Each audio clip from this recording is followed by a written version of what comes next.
Hi, and welcome back for our third session of how we follow Jesus when we can't go anywhere. Jesus' call for us to follow him is not just about our outward actions. Jesus is concerned about the things that are happening inside our hearts, and he teaches us that what's happening on the inside is what's really going to shape and determine the things that we do on the outside. If you haven't had a chance to look at the first couple of sessions in this devotional, I encourage you to take the time and watch those videos also.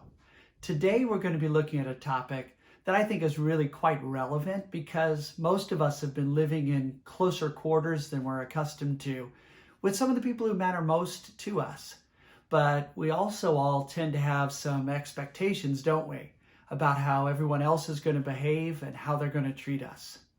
Well, Jesus teaches us something very important about following him. He calls us to love one another with a generous servanthood rather than keeping score about what everyone else is doing. Look with me here in Matthew chapter 5. We're going to start in verse 38 and go through verse 45. Here's what Jesus says. You've heard that it was said, eye for eye and tooth for tooth. But I tell you, do not resist an evil person.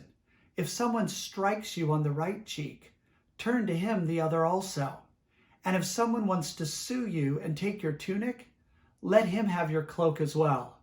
If someone forces you to go 1 mile, go with him 2 miles. Give to the one who asks you, and do not turn away from the one who wants to borrow from you. You've heard that it was said, love your neighbor and hate your enemy.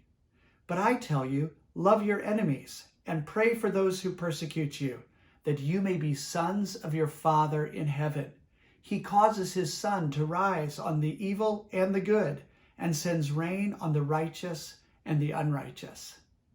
Do you see how our Heavenly Father treats people?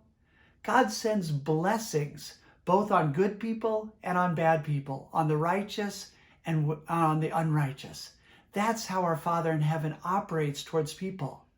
But when we're around the same people a lot and there's something that needs to be done, hey, it's really tempting to start to think, I've already done my share. It's someone else's turn. Why doesn't so-and-so do some more now? And we're tempted to feel resentful if someone asks or expects us to do something for them when we wanted to do something else ourselves. But Jesus is calling us to a different attitude, to graciously serving others, and to go beyond the minimum when we do that because we're children of a Heavenly Father who's like that himself. Our Heavenly Father operates on the basis of blessing, not of earning or deserving, and he invites us to share his heart of generosity with others. I want to challenge you today to follow Jesus by generously serving the people around you, by finding and taking those opportunities to go the extra mile without keeping score. It's how we follow Jesus from the inside out. God bless you.